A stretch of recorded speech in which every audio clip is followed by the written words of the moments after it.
হামে আরও 11 শিশুর মৃত্যু, সাথে নিউমোনিয়া আর ডায়রিয়াকে উদ্বেগজনক বলছেন চিকিৎসকরা। টিকার দ্বিতীয় ধাপের ক্যাম্পেইন ঈদের পর। বন্ধ করা হবে ভূমি সেবায় দুর্নীতি, জনগণের দোরগোড়ায় সহজ প্রযুক্তি নির্ভর সেবা পৌঁছে দেওয়া হবে বলেছেন প্রধানমন্ত্রী। বিদ্যুতের দাম বাড়ানোর প্রস্তাবে দুশ্চিন্তায় সাধারণ মানুষ। বহু তৈরি পোশাক কারখানা বন্ধের শঙ্কা ব্যবসায়ীদের। অপচয় ও সিস্টেম লস কমানোর তাগিদ বিশেষজ্ঞদের। র্যাব এক অর্থে সেভাবে থাকছে না, নামও পরিবর্তন হবে জানিয়েছেন তথ্য উপদেষ্টা। জুলাই আগস্টের মধ্যে সব গণমাধ্যমের জন্য গ্রহণযোগ্য নীতিমালার প্রতিশ্রুতি তথ্যমন্ত্রী। আগামী সেপ্টেম্বর অক্টোবর থেকে শুরু হচ্ছে স্থানীয় সরকার নির্বাচন জানিয়েছেন এলজিআরডি প্রতিমন্ত্রী। প্রথমেই হবে ইউনিয়ন পরিষদ নির্বাচন। দেখছিলেন ক্রাউন সিমেন্ট সংবাদ শিরোনাম। এবার বিস্তারিত। দেশে হাম ও হাম উপসর্গে 24 ঘন্টায় আরও 11 জন মারা গেছে। স্বাস্থ্য অধিদপ্তর জানিয়েছে এই সময় নতুন করে আক্রান্ত হয়েছে 1337 জন। হামের সাথে নিউমোনিয়া ও ডায়রিয়া রোগীদের অবস্থা আরও নাজুক করে দিচ্ছে। একে উদ্বেগজনক বলছেন চিকিৎসকরা। এদিকে ঈদের পর দেশব্যাপী হামের টিকার দ্বিতীয় ধাপের ক্যাম্পেইন শুরু হবে বলে জানিয়েছেন স্বাস্থ্যমন্ত্রী সরদার মোহাম্মদ সাখাওয়াত হোসেন। হাম সংক্রমণ ঠেকাতে দেশের সব সরকারি স্বাস্থ্যসেবা প্রতিষ্ঠানে আলাদা ওয়ার্ড বা কেবিন রাখার নির্দেশনা দিয়েছে স্বাস্থ্য অধিদপ্তর। বিস্তারিত মামুন আবদুল্লাহ রিপোর্টে। দিন দিনই উদ্বেগ বাড়াচ্ছে হাম সংক্রমণ। প্রতিদিনই মৃত্যুর মিছিলে যুক্ত হচ্ছে একের পর এক শিশু। গত আড়াই দশকের রেকর্ড ভেঙে বিগত 2 মাসে হাম ও হামের উপসর্গে আক্রান্ত 55,000 ছাড়িয়েছে। মৃতের সংখ্যা 500 ছুঁই। স্বাস্থ্য অধিদপ্তরের পাঠানো তথ্যে গেল 24 ঘন্টায় হাম আক্রান্ত হয়ে মৃত্যুবরণ করেছে আরও 11 শিশু। নতুন আক্রান্ত হয়ে হাসপাতালে ভর্তি আরও 1337 জন। হামের সাথে নানা জটিল রোগে আক্রান্ত হচ্ছে বাবা মায়ের কলিজার ধন। আর কি 5 দিন পর থেকে এরকম র্যাশ বের হইছে পুরো শরীরে, এই জন্য হসপিটালে নিয়ে আসছি আর কি। এখন নিউমোনিয়া ধরা পড়ছে, বাচ্চার অবস্থা খুবই খারাপ। ও তো হামের সমস্যা ছিল, আমরা নোয়াখালী থেকে আসছি। হাম এখন আলহামদুলিল্লাহ ভালো আছে, কিন্তু ওর লিভারের সমস্যা। এখন আবার স্যারের ব্রেনের একটা সমস্যা দিছে বলছে আর কি, তখন ব্রেনটা আলটা করবো। বমি করে, পাতলা পায়খানাও করে, তারপর জ্বর ছাড়েই না, একবারে জ্বর ঠিকই আছে। যার ডিউটি সে চলে গেছে, আর একজন ডিউটি সে অনবন্ধ আসে নাই। এটা রক্ত জমাট হয়ে গেলে বাচ্চাদের পরে কি করবে? আবার রক্ত নেবে? একটা বাচ্চা অসুস্থ বাচ্চার বারবার রক্ত দেওয়া কি সম্ভব? ডায়রিয়াও আপনার 5 দিন যাবত আর একদম সবুজ করতেছে, কিন্তু এখন আগের তুলনায় এটা একটু কমছে, কিন্তু জ্বরটা এখনো কমে নাই, আর জ্বর আছে আর র্যাশগুলো বাড়তেছে। নতুন উপসর্গে উদ্বিগ্ন চিকিৎসকরাও। একই সাথে তাদের ভাবিয়ে তুলছে বয়স্কদের হাম আক্রান্তের খবর। আইসিইউতে মাঝে মাঝে কিছুটা সংকট হয়। আইসিইউতে সংকট হয় কেন? কারণ আইসিইউতে তো আমাদের কন্টিনিউয়াসলি পেশেন্ট আপডেট হয়, স্টেপ আপ হয়, স্টেপ ডাউন হয়। আমাদের মায়ের বুকের দুধটা কিন্তু আমরা বলি লাইভ মিল্ক। লাইভ মিল্ক মানে হচ্ছে এটার মধ্যে কিন্তু জীবিত বিভিন্ন রকমের সেলস, ইমিউনিটি, বিভিন্ন অ্যান্টিবডি সেগুলো কিন্তু আছে। এগুলো আপনি পৃথিবীর কোনো ফর্মুলা ফিডে, পৃথিবীর কোনো মানে আর্টিফিশিয়াল ফিডে আপনি চাইলেও এগুলো আনতে পারবেন না।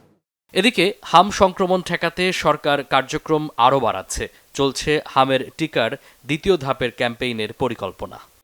সিরিঞ্জটার শর্ট আমার কিছু হয়েছে, অল্প কিছু, যেটা আমি আজকে কালেক্ট করে আমরা পাঠিয়ে দিয়েছি কিশোরগঞ্জ সহ কয়েকটা ডিস্ট্রিক্টে, এবং কালকে থেকে 11 লক্ষ পাবো। সারা দেশব্যাপী আরও সিরিঞ্জ দিয়ে দেবো। আমার সব আছে, দিয়ে যাচ্ছি নন স্টপ। এবং আবার আমরা সেকেন্ড ফেজ ক্যাম্পেইনিং ইনশাল্লাহ ঈদের পরে সিদ্ধান্ত নিয়ে, নাইটেকের সাথে সিদ্ধান্ত নিয়ে তাদের সাজেশন মতো আমরা আবার ক্যাম্পেইনিং শুরু করব। সরকারি সব স্বাস্থ্যসেবা প্রতিষ্ঠানে হাম ও সন্দেহজনক হাম রোগীদের চিকিৎসার জন্য আলাদা ওয়ার্ড ও কেবিন নির্ধারণে 5 নির্দেশনা দিয়েছে স্বাস্থ্য অধিদপ্তর। মামুন আবদুল্লাহ, বাংলা ভিশন, ঢাকা। প্রধানমন্ত্রী তারেক রহমান বলেছেন, একটি ন্যায়ভিত্তিক ও আধুনিক রাষ্ট্র ব্যবস্থা গড়ে তুলতে স্বচ্ছ, জবাবদিহিমূলক এবং জনবান্ধব ভূমি ব্যবস্থাপনার বিকল্প নেই। তিনি বলেন, সেবা দেয়া জনগণের প্রতি করুণা নয়, বরং জনগণের সেবা নিশ্চিত করাই সরকারের দায়িত্ব। দুর্নীতিমুক্ত, হয়রানিমুক্ত, প্রযুক্তি নির্ভর ও নাগরিক বান্ধব ভূমি ব্যবস্থাপনা প্রতিষ্ঠা করতে সরকার কাজ করছে বলেও জানান প্রধানমন্ত্রী। রিপোর্ট করছেন সিকান্দার রেমান। রাজধানীর তেজগাঁয়ে ভূমি ভবনে ভূমি মেলা 2026-এর উদ্বোধন করে প্রধানমন্ত্রী তারেক রহমান বলেন, ভূমি জমি ব্যবস্থাপনায় যত বেশি আধুনিক ও প্রযুক্তি নির্ভরতা বাড়ানো যায়, জমি সংক্রান্ত বিরোধ নিষ্পত্তির পথও তত বেশি সহজ হয়ে যায়। প্রধানমন্ত্রী বলেন, জমি ব্যবস্থাপনার ক্ষেত্রে অনলাইন সুবিধা নিশ্চিত করার মাধ্যমে জমি জমা সংক্রান্ত দুর্ভোগ অনেকটা লাঘব হবে। জমি ব্যবস্থাপনার ক্ষেত্রে অনলাইন সুবিধা নিশ্চিত করায় আমি ব্যক্তিগতভাবে বিশ্বাস করি জমি জমা সংক্রান্ত দুর্ভোগ অনেকাংশেই লাঘব পাবে। একই সঙ্গে জমি জমা সংক্রান্ত বিরোধকে কেন্দ্র করে ভূমি অফিসগুলোতে মধ্যস্বত্বভোগীদের দৌরত্ব কমবে ইনশাআল্লাহ।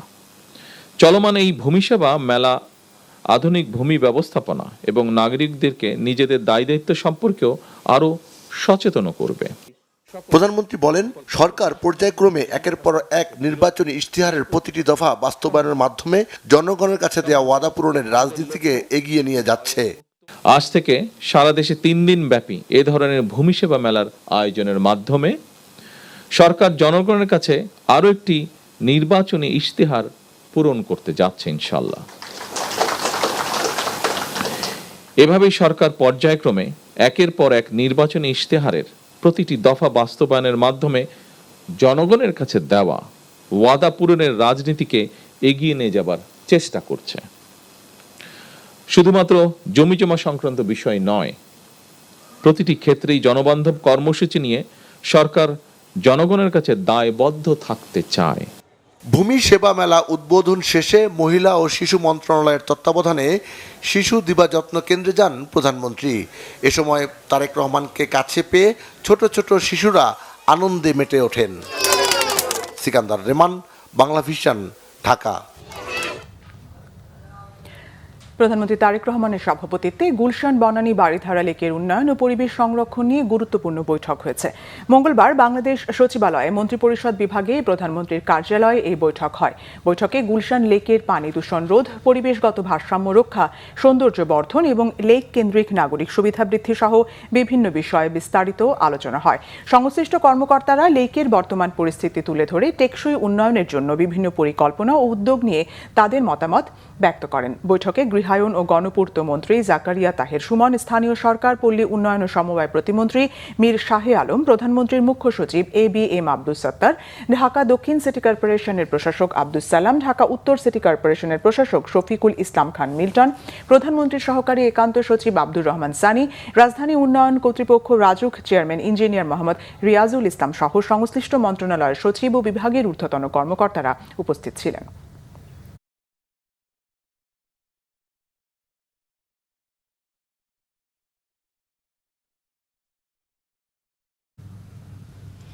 পিডিবির বিদ্যুতের দাম 29% বাড়ানোর প্রস্তাবকে মরার ওপর খাড়ার ঘা হিসেবে দেখছেন সাধারণ মানুষ।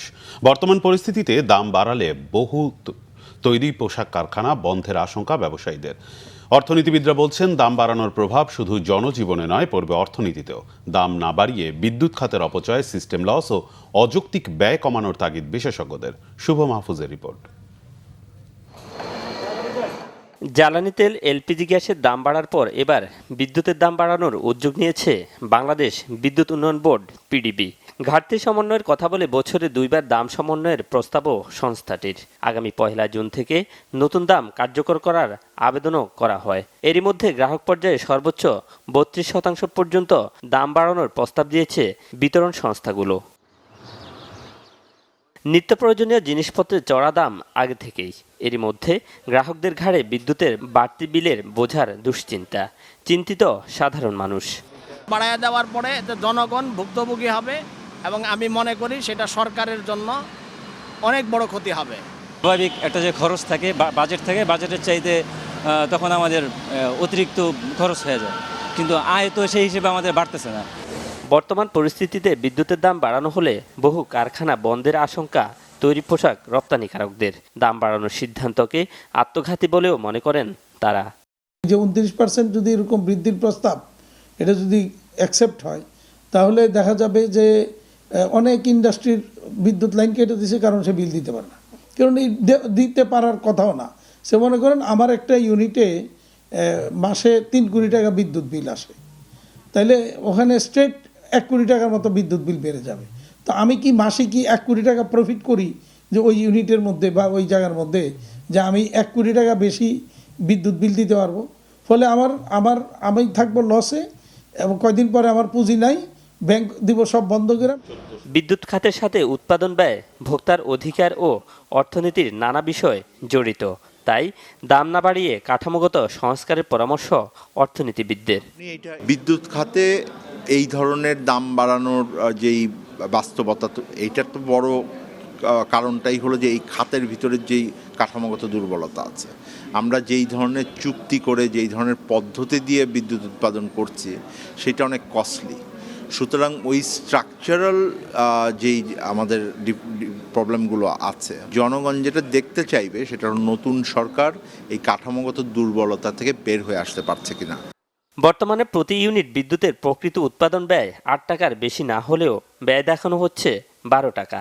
দাম না বাড়িয়ে অতিরিক্ত মুনাফা কমিয়ে যৌক্তিক ব্যয় নির্ধারণের তাগিদ জ্বালানি বিশেষজ্ঞদের।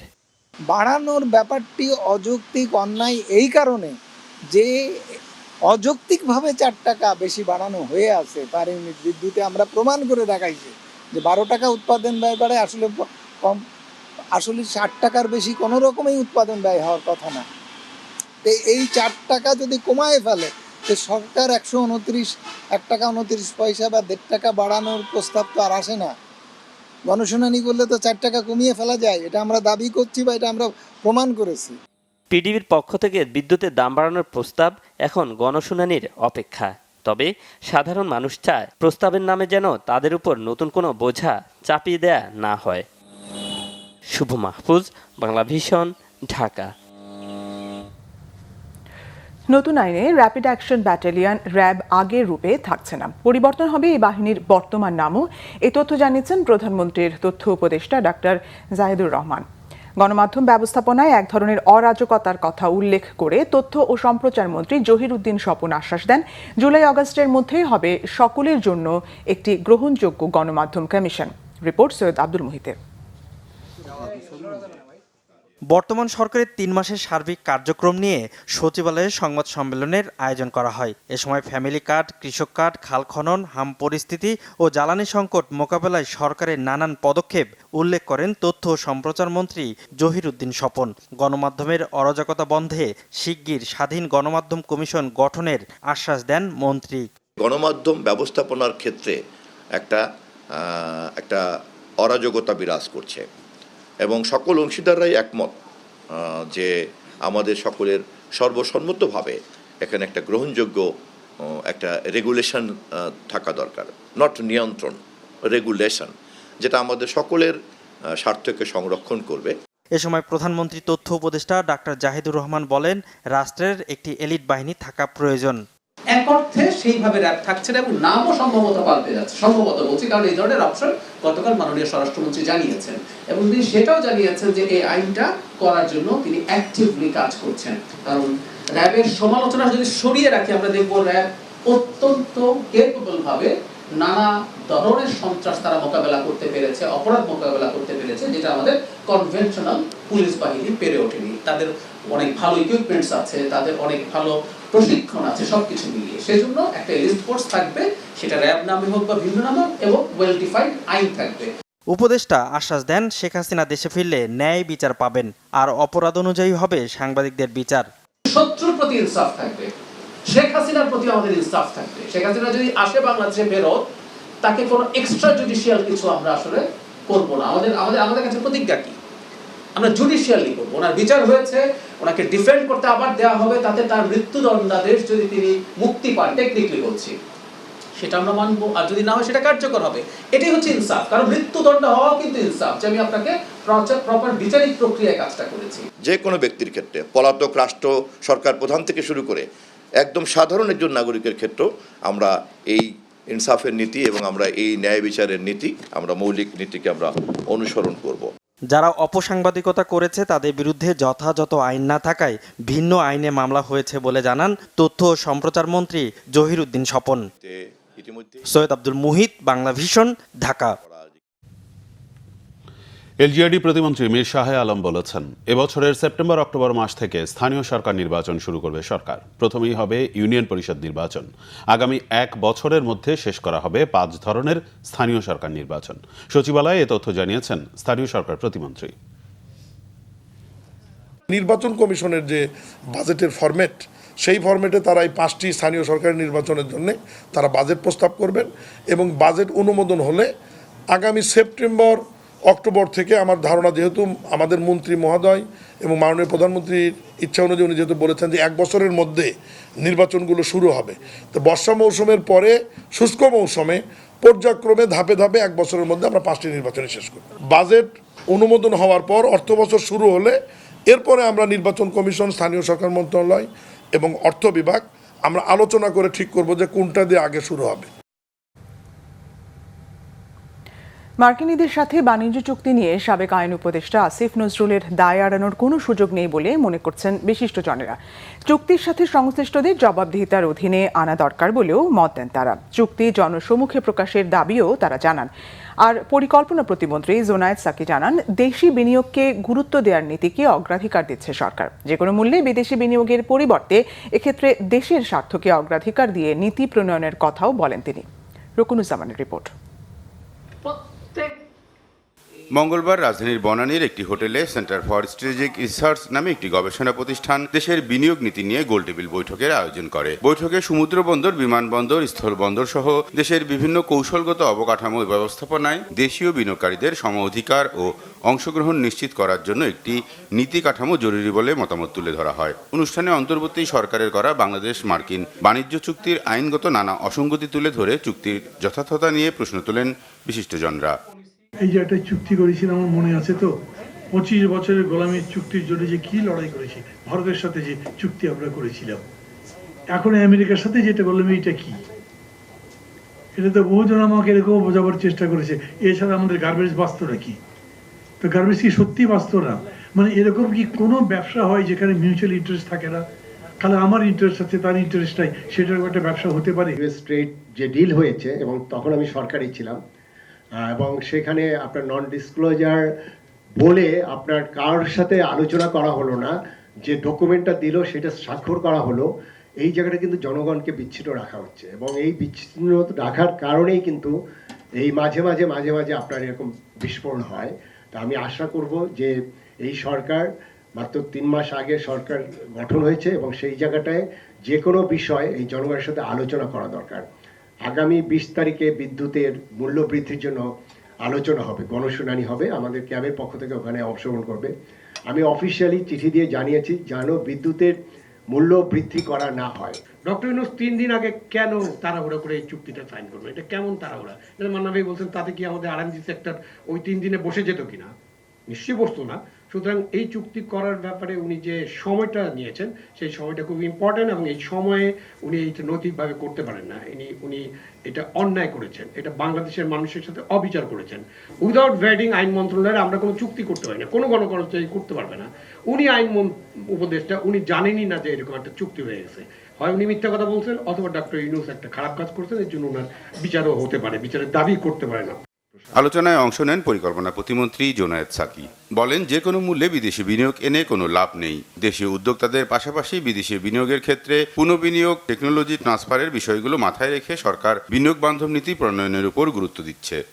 যে কোনো মূল্যে বিনিয়োগ, যে কোনো মূল্যেই কেবল যারা বিনিয়োগকারী তাদের স্বার্থই দেখা, এইটা কিন্তু সরকারের পলিসি না, বরং সরকার শুরু করেছে সোশ্যাল সেফটি নেট থেকে পাবলিক সেফটির জায়গাটাকে গুরুত্ব দিতে একটা বিনিয়োগ বান্ধব কিংবা পরিবেশটা তৈরি করা, ভঙ্গুর একটা অর্থনৈতিক ব্যবস্থা থেকে তাকে ধীরে ধীরে উত্তরণের জায়গায় নিয়ে যাওয়া, এই পথটা তৈরি করতে চেষ্টা করছে। প্রতিমন্ত্রী জানান, এ খাতে নীতি প্রণয়নের ক্ষেত্রে ব্যবসা সহজীকরণ, কস্ট অফ বিজনেস কমানোর বিষয়গুলো বিবেচনায় নিচ্ছে সরকার। ম্যানেজমেন্ট কেন? রকুনুজ্জামান, বাংলা ভিশন, ঢাকা।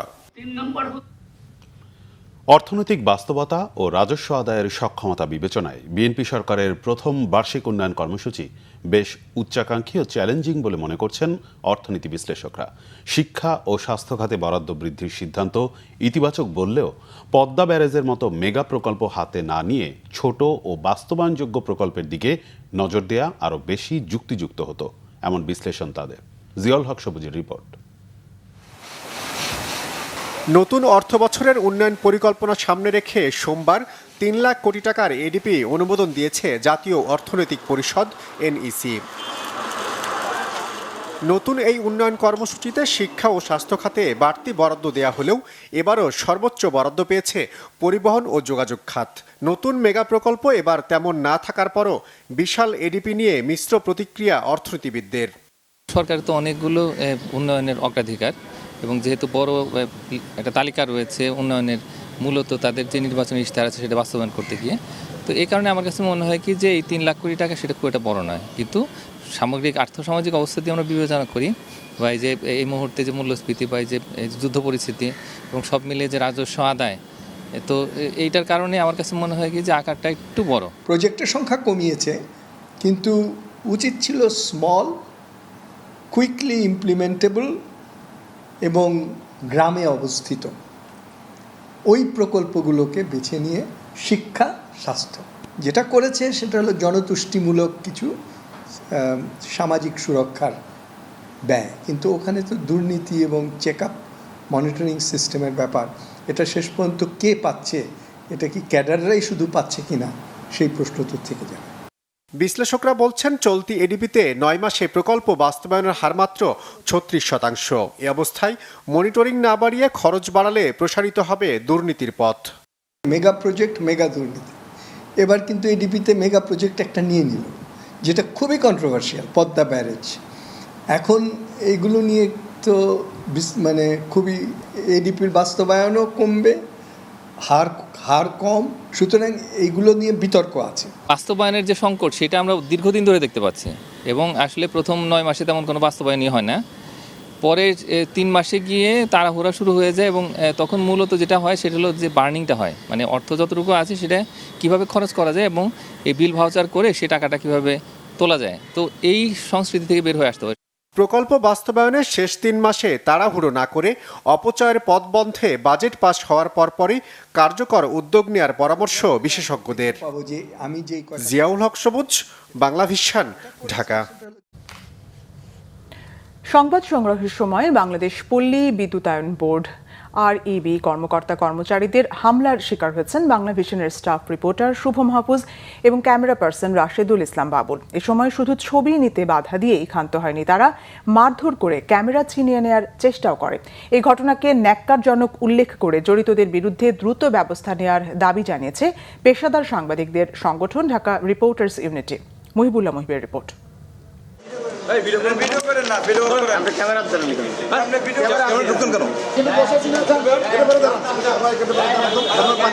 এভাবেই বাংলাভিশনের ক্যামেরা দেখে তেড়ে আসেন পল্লী বিদ্যুতায়ন বোর্ডের এই কর্মকর্তা কর্মচারীরা।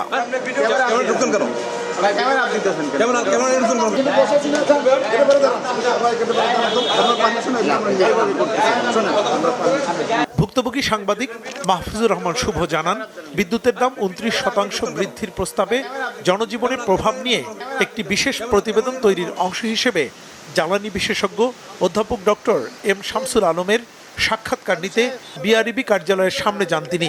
সাক্ষাৎকার নেওয়া শুরু হলেই বাধা দিতে আসেন সেখানকার কর্মচারীরা। এই অবস্থাটা নতুন সরকার আসার পরে আমরা যেটা দাবি করেছিলাম, আচ্ছা আপনারা এখানে কথা বলতেছেন কেন?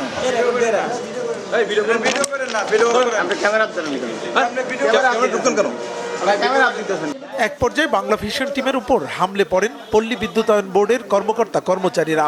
পরে উনি যখন এসে আমাদেরকে সাক্ষাৎকারটা দিবে, ক্যামেরা যখন আমরা অন করেছি ওই একটা গাছের সামনে, তখনই তারা এসে আমাদের উপর হামলা শুরু করে যে এখানে ক্যামেরা কেন অন করছে, এখানে কথা বলা যাবে না। আমাদের কোনো কথাই শুনে না, আমাদেরকে প্রথমে এসে আমার বুকের মধ্যে ঘুষি মারে এরপর প্রথমে ক্যামেরাটা ধাক্কা দিয়ে ফেলে দেয়।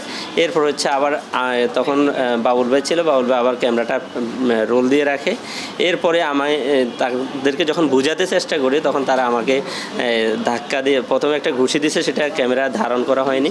এরপরগুলো তারা যে আমাকে ধাক্কা দিয়ে ভিতরে ওখান থেকে সরায় দেয়। এরপর প্রায় আধা ঘন্টা আমাদেরকে ওখানে আটক করে জিম্মি করে রাখে এক পর্যায়ে। ভুক্তভোগী ক্যামেরা জার্নালিস্ট আরআই বাবুলের কথায় উঠে আসে তাদের উপর আক্রমণের ভয়াবহতা। তারা আসলো, আইসা জিজ্ঞেস করলো যেখানে কি করতেছেন, যে স্যারের ইন্টারভিউ, সে কে, শামসুল আলম স্যারকেও তারা চিনে না। তারপরে বলতেছে না, এখানে ক্যামেরা বন্ধ করেন। আমি বলছি ক্যামেরা বন্ধ, ঠিক আছে। স্যার যখন রাগ হয়ে ভিতরে চলে গেল তখন আমি ক্যামেরা ধরে রাখছি, ক্যামেরা ধরে রাখছি কেন, সে ক্যামেরা ধাক্কা দিল। গত 16 বছরের দুর্নীতি আড়াল করতেই সাংবাদিকদের উপর এমন হামলা চালানো হয়েছে। তাৎক্ষণিকভাবে এমন প্রতিক্রিয়া জানান রিপোর্টার্স ইউনিটির সভাপতি। ন্যাক্কারজনক এ হামলার ঘটনায় নিন্দা জানিয়েছে ঢাকা রিপোর্টার্স ইউনিটি। এই বিদ্যুৎ খাত বলেন, জ্বালানি খাত বলেন, এইসব খাত থেকে তো আওয়ামী ফ্যাসিস্টরা হাজার হাজার কোটি টাকা তারা লুটপাট করেছে। তো এখনও যারা এই সব জায়গায় বসে আছে ম্যাক্সিমামই হচ্ছে তাদের লোক। তোরা এখন সাংবাদিকদের দেখলেই মনে করে যে আমাদের অতীতের যে আমরা চুরি করেছি সেই চুরির তথ্য ফাঁস করার জন্য মনে হয় আসছে। আমার মনে হয় এই সূত্র ধরেই এই হামলার ঘটনা ঘটেছে। তো এটা অত্যন্ত দুঃখজনক। আমরা চাই যে এর সাথে যারা জড়িত আরইবি তাদেরকে শনাক্ত করে তাদের বিরুদ্ধে দ্রুত ব্যবস্থা নেবে। সাংবাদিক হেনস্থা ও হামলার বিষয়টি নিয়ে বাংলাদেশ পল্লী বিদ্যুতায়ন বোর্ড আরইবি এর চেয়ারম্যানের সাথে একাধিকবার যোগাযোগের চেষ্টা করা হলেও ফোন ধরেননি তিনি।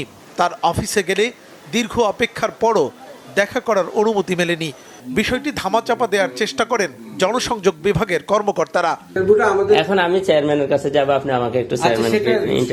পরে ক্যামেরার সামনেই অফিস ত্যাগ করেন চেয়ারম্যান।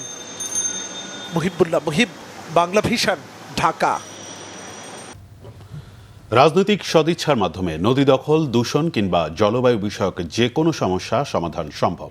নির্বাচনী ইস্তেহার অনুযায়ী সরকার খাল খনন কার্যক্রম শুরু করেছে। নাব্যতা ঠিক রাখতে নদী খননও শুরু হবে। পানি সম্পদ মন্ত্রী শহীদুদ্দিন চৌধুরী আনি ঢাকা বিশ্ববিদ্যালয়ে এক সেমিনারে এমনটা বলেন।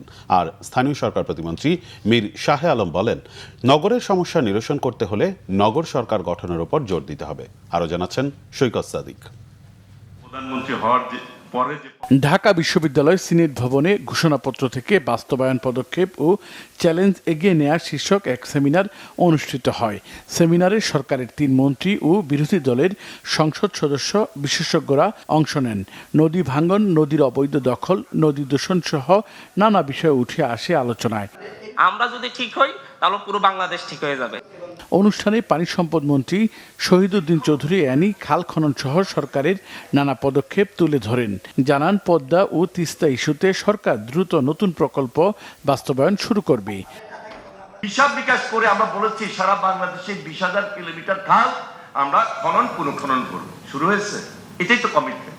ইস্তেহার অনুযায়ী তারেক রহমান কাজ শুরু করেছেন 3 মাস, তাহলে 5 বছরে এই গতিধারা যদি আমরা অব্যাহত রাখি, আমার বিরোধী দল যদি সহযোগিতা করেন, আমি টার্গেট পয়েন্ট ফিল আপ করে আরো বেশি খাল খনন করতে সক্ষম হব ইনশাআল্লাহ। অনুষ্ঠানে স্থানীয় সরকার প্রতিমন্ত্রী রাজধানী ঢাকা সহ বিভাগীয় শহরের নানা সমস্যার চিত্র তুলে ধরেন। জানান, এসব নিরসনে বিভিন্ন সিটিতে সিটি গভর্নমেন্ট গঠনের উদ্যোগ নিতে হবে। পৃথিবীর বিভিন্ন দেশে যেটি রয়েছে সিটি গভর্নমেন্টের মেয়রের আন্ডারে ওই সিটির পুলিশ তার অধীনে, ওই সিটির বিদ্যুৎ বিভাগ তার অধীনে, পানি সরবরাহ লাইন তার অধীনে, পয়ঃনিষ্কাশন লাইন তার অধীনে, খাল এবং নালা থেকে শুরু করে ডেভেলপমেন্ট, রাস্তাঘাট, ব্রিজ, বাতি, রাস্তার লাইট সবকিছু সিটি গভর্নমেন্টের অধীনে থাকে। আমার মনে হয় যে এখন আমাদের কাছে সময় এসেছে এই বিষয়টি নিয়ে নতুন করে চিন্তা করা। আলোচনায় সরকারের এমপিরা আরও বলেন, শুধু বিরোধিতার খাতিরে বিরোধিতা না করে সমন্বিতভাবে সমস্যা সমাধান করতে হবে। সৈকত সাদিক, বাংলা ভিশন, ঢাকা। তথ্য ও সম্প্রচার মন্ত্রী জহিরুদ্দিন স্বপন বলেছেন, দেশের গণমাধ্যম খাতে বিদ্যমান বৈষম্য ও নৈরাজ্য দূর করতে গণমাধ্যম কমিশন গঠনের কাজ চলমান রয়েছে। তিনি বলেন, এই কমিশন কার্যকর হলে সাংবাদিক ও মালিকপক্ষ গণমাধ্যমকে নিয়ন্ত্রণ এবং অপব্যবহার করতে পারবে না। ঢাকা রিপোর্টার্স ইউনিটিতে এক অনুষ্ঠানে তিনি এসব কথা বলেন। এ সময় গ্রুপ বীমা চুক্তির আওতায় ডিআরইউ এর প্রয়াত 2 সদস্যের পরিবারকে মৃত্যু দাবির চেক হস্তান্তর করেন মন্ত্রী। তথ্য ও সম্প্রচার মন্ত্রী বলেন, আধুনিক তথ্য ব্যবস্থাপনায় প্রোপাগান্ডা নয়, বরং ডিজিটাল প্ল্যাটফর্ম ভিত্তিক বস্তুনিষ্ঠ সাংবাদিকতা গুরুত্ব পাচ্ছে। তিনি বলেন, দুঃখের বিষয়, পোশাক খাতের একজন কর্মীর সুরক্ষায় শ্রম আইন থাকলেও গণমাধ্যম কর্মীদের চাকরির নিরাপত্তা, বেতন কাঠামো এবং পেনশনের সুরক্ষায় সুনির্দিষ্ট ও কার্যকর বিধিবিধান নেই। তিনি আরও বলেন, গণমাধ্যমকে একটি সুনির্দিষ্ট আইনি ও প্রাতিষ্ঠানিক কাঠামোর মধ্যে নিয়ে আসা বর্তমান সরকারের মূল লক্ষ্য। অনুষ্ঠানে ডিআরইউ এর প্রয়াত 2 সদস্য নিখিল মানকিন ও শ্যামল কান্তি নাগের পরিবারকে মৃত্যু দাবি বাবদ 3 লাখ টাকা করে মোট 6 লাখ টাকার 2টি চেক হস্তান্তর করা হয়। ব্যক্তিগত প্রাতিষ্ঠানিক এই কল্যাণমুখী উদ্যোগের প্রশংসা করে তথ্যমন্ত্রী বলেন, ন্যাশনাল লাইফ ইন্স্যুরেন্স এবং ডিআরইউ সাংবাদিকদের জীবন ও পেশাগত ঝুঁকি বিবেচনায় নিয়ে যে সৃজনশীল বীমা পলিসি চালু করেছে তা অত্যন্ত ইতিবাচক।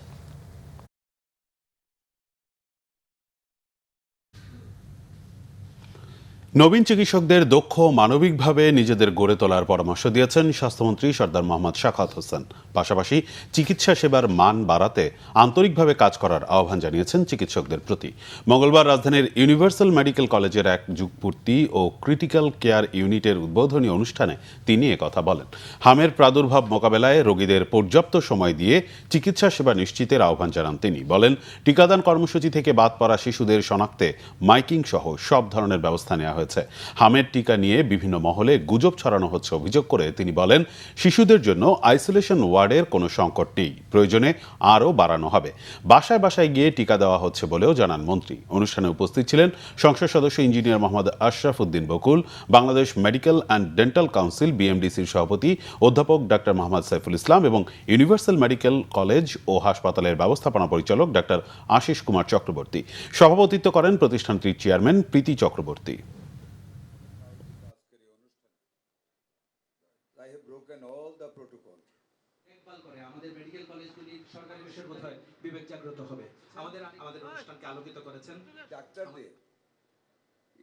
ডাক্তারি বিদ্যা মানে it is a medical ethics. নবীন ছাত্রছাত্রীবৃন্দ, তোমাদেরকে মনে রাখতে হবে, এই অকুপেশন নেক্সট টু গড। একজন রোগী যখন মুমূর্ষু অবস্থায় থাকে, সে যদি একজন ডাক্তারের মুখ থেকে ভালো একটা কথা শুনে, ভালো একটা ব্যবহার পায়, ভালো একটা ট্রিটমেন্ট পায়, এর চেয়ে বড় সৎকায়ে জারিয়া আর কিছু কিন্তু হতে পারে না। রাজধানীর পল্লবীতে 8 বছরের এক শিশুকে গলা কেটে হত্যার ঘটনায় প্রধান সন্দেহভাজন সোহেল রানাকে আটক করেছে পুলিশ। মরদেহ উদ্ধারের প্রায় 7 ঘণ্টা পর নারায়ণগঞ্জের ফতুল্লা থেকে তাকে আটক করা হয়। আজ বেলা 11টার দিকে সোহেলের বাসা থেকে 8 বছর বয়সী লামিসার গলা কাটা মরদেহ উদ্ধার করে পুলিশ। নিহত শিশুটি ওই বাড়িরই আরেক ঘরের বাসিন্দা হান্নানের মেয়ে। হান্নান একটি ট্রাভেল এজেন্সিতে চাকরি করেন। ভবনের 3য় তলায় ভাড়া থাকে পরিবারটি। পুলিশ জানিয়েছে, সকালে শিশুটিকে না পেয়ে পরিবারের সদস্যরা খোঁজাখুঁজি শুরু করেন। এক পর্যায়ে পাশের বাসায় সোহেলদের রুম থেকে তার গলা কাটা মরদেহ উদ্ধার করা হয়। তবে সে সময় সোহেল পালিয়ে গেলেও তৎক্ষণাৎ আটক করা হয়েছিল তার স্ত্রীকে। আরো কিছু খবর নিয়ে এবার একটি ডেস্ক রিপোর্ট। অপপ্রচার, মিথ্যাচার ও লাগামহীন উস্কানিমূলক বক্তব্য দিয়ে জামাত এনসিপি জোট দেশকে আবারও অস্থিতিশীল, বিশৃঙ্খলা ও নৈরাজ্যের দিকে ঠেলে দিতে চায় বলে মন্তব্য করেছেন বিএনপির যুগ্ম মহাসচিব সৈয়দ ইমরান সালে প্রিন্স। ময়মনসিংহের হালুয়াঘাটে বিএনপি লিফলেট বিতরণ গণসংযোগ শেষে এক পথসভায় তিনি এসব কথা বলেন। তাকওয়া ভিলেজ ডেভেলপমেন্ট সামিট 2026 হয়েছে রাজধানীর বনানী ক্লাবে। সবুজ বিনিয়োগ, নৈতিক জীবন ও বিশ্বমানের অ্যাগ্রো ভেঞ্চার প্রতিপাদ্য নিয়ে সামিটের প্রধান অতিথি ছিলেন তাকওয়া ভিলেজের অ্যাডভাইজার চিকিৎসাবিদ ডাক্তার শক্তিরঞ্জন পাল। সভাপতিত্ব করেন তাকওয়া ভিলেজের অ্যাডভাইজার ও সংসদ সদস্য অবসরপ্রাপ্ত কর্নেল আব্দুল বাতেন। বিশেষ অতিথি ছিলেন চুয়াডাঙ্গা জেলা সমিতির সভাপতি বীর মুক্তিযোদ্ধা মির্জা শাহরিয়ার মাহমুদ, হরাইজিন টেকনো লিমিটেডের চেয়ারম্যান ইঞ্জিনিয়ার মোহাম্মদ শহীদুল্লাহ। শুভেচ্ছা বক্তব্য রাখেন তাকওয়া ভিলেজের চেয়ারম্যান মোহাম্মদ শামীম রেজা। বিশেষ অতিথি ছিলেন সাবেক প্রধানমন্ত্রী বেগম খালেদা জিয়ার একান্ত সচিব ডক্টর মোহাম্মদ সুরাতুজ্জামান সহ অন্যরা। 20 মাসের বকেয়া বেতনের দাবিতে মানববন্ধন করেছেন যাত্রাবাড়ি আইডিয়াল স্কুল অ্যান্ড কলেজের শিক্ষক কর্মচারীরা। সকালে স্কুলের সামনে বক্তারা জানান দীর্ঘ 20 মাসের বেতন ভাতা না পেয়ে তারা পরিবার পরিজন নিয়ে দুর্দশার মধ্য দিয়ে দিনাতিপাত করছেন। অভিযোগ করেন শিক্ষার্থীদের কাছ থেকে বেতন ভাতা সঠিকভাবে আদায় করলেও নামমাত্র ব্যাংকে জমা দিয়ে ভারপ্রাপ্ত অধ্যক্ষ মরিয়ম বেগম সিন্ডিকেট করে বেশিরভাগ নগদ অর্থ সরিয়ে ফেলেছেন। বেতন ভাতার কথা বলেন নানা হুমকি দেওয়া হচ্ছে বলেও জানান সাধারণ শিক্ষক কর্মচারীরা। এ বিষয়ে সরকারের হস্তক্ষেপ কামনা করেন তারা। অন্যথায় আমরণ অনশনে যাওয়ার কথা জানানো হয় এই কর্মসূচিতে। Bangla vision news desk. শেষ করব সংবাদ, যাবার আগে ক্রাউন সিমেন্ট শিরোনামগুলো জানাবো আরেকবার। হামে আরো 11 শিশুর মৃত্যু, সাথে নিউমোনিয়া আর ডায়রিয়াকে উদ্বেগজনক বলছেন চিকিৎসকরা। টিকার দ্বিতীয় ধাপের ক্যাম্পেইন ঈদের পর। বন্ধ করা হবে ভূমি সেবায় দুর্নীতি, জনগণের দোরগোড়ায় সহজ প্রযুক্তি নির্ভর সেবা পৌঁছে দেওয়া হবে বলেছেন প্রধানমন্ত্রী। বিদ্যুতের দাম বাড়ানোর প্রস্তাবে দুশ্চিন্তায় সাধারণ মানুষ। বহু তৈরি পোশাক কারখানা বন্ধের শঙ্কা ব্যবসায়ীদের। অপচয় ও সিস্টেম লস কমানোর তাগিদ বিশেষজ্ঞদের। র্যাব এক অর্থে সেভাবে থাকছে না, নামও পরিবর্তন হবে জানিয়েছেন তথ্য উপদেষ্টা। জুলাই আগস্টের মধ্যে সব গণমাধ্যমের জন্য গ্রহণযোগ্য নীতিমালার প্রতিশ্রুতি তথ্যমন্ত্রী। আগামী সেপ্টেম্বর অক্টোবর থেকে শুরু হচ্ছে স্থানীয় সরকার নির্বাচন জানিয়েছেন এলজিআরডি প্রতিমন্ত্রী। প্রথমেই হবে ইউনিয়ন পরিষদ নির্বাচন।